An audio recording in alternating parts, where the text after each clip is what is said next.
Welcome to series explained. Motherboard episode 3 की शुरुआत में प्रिजर्वेशन ऑक्स ने एक ग्रुप डेल्टा सर्वे ग्रुप से कांटेक्ट करने की कोशिश की, लेकिन कोई रिप्लाई नहीं आया। कोई और होता तो इमरजेंसी सिग्नल भेज के तुरंत वहां से निकल जाता, लेकिन मनीषा अलग है, मतलब दूसरों के इमोशंस को फील करती है। उसके लिए अगर वो खुद मुसीबत में होती तो चाहती कि कोई उसकी मदद करे, इसलिए उसे किसी भी हालत में मना नहीं किया जा सकता कि दूसरों की हेल्प करने से। गैरन ने भी फाइनली अपने एफर्ट्स छोड़ दिए और मदरबोर्ड उसके पास कोई चॉइस भी नहीं थी। जब लोग बोलते हैं तो उसे हाँ ही कहना पड़ता है। लोगों से दूर रहना पसंद करता है, तो सोचो कितनी तकलीफ होती होगी जब उसे अपना ह्यूमन फेस पहनकर मिशन पर जाना पड़ता है। Just look like a team player, और ऊपर से उसे अपना फेवरेट शो भी देखने को नहीं मिलता। रोडी तो बस उसके करीब आने की कोशिश कर रहा है। उसे लगता है कि अगर मदरबोर्ड उससे उसके ह्यूमन पार्ट्स के बारे में बात करेगा तो वो ज्यादा इंसान फील करेगा, लेकिन मदरबोर्ड इंसान बनने की कोशिश भी नहीं करता।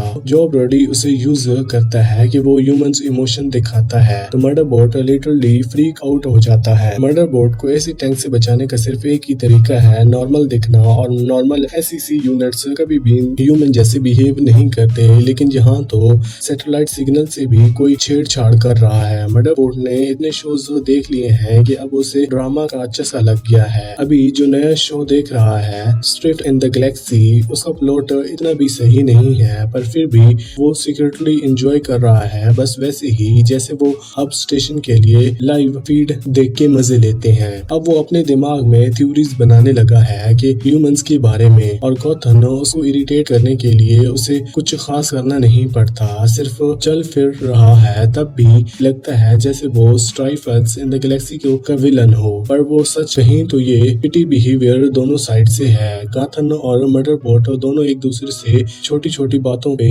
चिढ़ जाते हैं। वैसे गॉथन भी कोई परफेक्ट बंदा नहीं है। जब ब्रिज अपने पीटीएसडी के बारे में बात करती है तो गॉथन समझ ही नहीं आता कि कैसे मदद करूं। फिर वो और अजीब काम करता है, सीधा मनीषा के रूम में घुस जाता है बिना नॉक किए, एकदम चोरी छुपके। मदरबोर्ड फिर सोचने लगता है कि कहीं गॉथन कोई शेडी काम तो नहीं कर रहा, जैसे वो स्नैचरी मून का विलन हो। लेकिन अभी तक कोई प्रूफ नहीं मिला था कि गॉथन किसी कंपनी या आउटसाइडर के लिए काम कर रहा है, जैसे वो लग्जरी आइटम्स खरीद सके। लेकिन जितना वो पिलोज के अराउंड घूम रहा है, एक पॉसिबिलिटी लगती है कि शायद वो मनीषा से प्यार करता हो। और जो मदरबोर्ड हमेशा दूसरों की स्टूपिडिटी पे क्रिंज करता है, वही खुद एक बड़ी स्टूपिडिटी मिस्टेक कर बैठता है। जब सैटेलाइट सिग्नल चला जाता है, पेनली उस आउटेज का पैटर्न फॉलो कर रहा होता है। तभी मदरबोर्ड थोड़ा ज्यादा ही टीम प्लेयर बनने की कोशिश करता है और ऐसे ही बोल देता है कि उसे पता है कि पेनली क्या कर रही है। ऐसे ही मदरबोर्ड थोड़ा इनडायरेक्टली ये कन्फेस करता है कि वो उनकी एक्टिविटीज पर नजर रखता है। सब उस पर डाउट करने लगते हैं। अब ऑब्वियसली सबको शक हो रहा होता है। मदरबोर्ड अपनी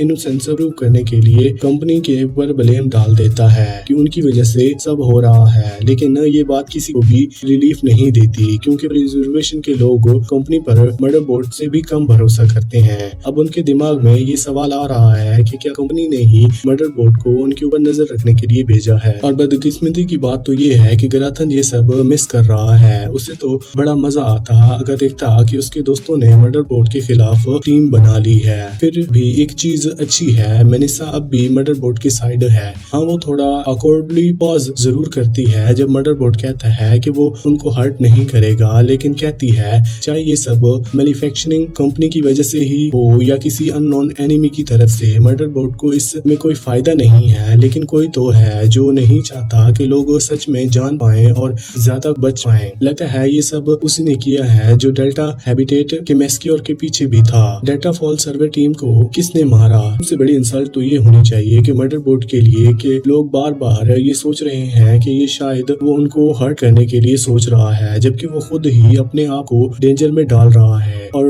डेल्ट फेल टीम की सिचुएशन देखकर तो क्लियरली लग रहा है कि कुछ तो गलत है। उनकी कम्युनिकेशन डाउन है और मदरबोर्ड उनकी टीम एसईसी यूनिट्स से भी कांटेक्ट नहीं कर पा रहा। एक भी क्लू नहीं मिलता। हाँ, उन लोगों के पास तो पैसे की कमी नहीं है, लेकिन ये बात मनीषा के ग्रुप के लिए कहीं जा सकती है। वो लोग तो काफी ब्रोक लगते हैं। ये कम से कम ऐसा लगता है उस अनकंफर्टेबल बात चीट से जो मनीषा ने मदरबोर्ड के साथ की थी। मनीषा चाहती है कि मदरबोर्ड की टीम का हिस्सा महसूस करे, लेकिन साथ ही ऐसा भी लगता मनीषा उससे बात इसलिए कर लेती है क्योंकि उसे लगता है कि मदरबोर्ड को फर्क ही नहीं पड़ता, क्योंकि वो बस अपने ऑपरेटिंग रूल्स की सिमत तक ही है। पर वो ये नहीं जानती कि मदरबोर्ड तो असल में मेटल सूट पहना हुआ ऑकवर्ड टीनेजर जैसा है जो सिर्फ अपने फेवरेट शो पर ही बात करना चाहता है। जब मनीषा अपनी पर्सनल लाइफ की बातें शेयर करती है, स्पेशली अपनी शादी के इश्यूज, तो मदरबोर्ड के लिए वो सब सुनना बिल्कुल भी इंटरेस्टिंग नहीं होता। ऊपर से इन लोगों के लिए एक से ज्यादा पार्टनर नॉर्मल बात है, लेकिन इससे चीजें सिंपल नहीं होती, बिल्कुल और कॉम्प्लिकेटेड हो जाती हैं। जितना ज्यादा पार्टनर्स उतना ज्यादा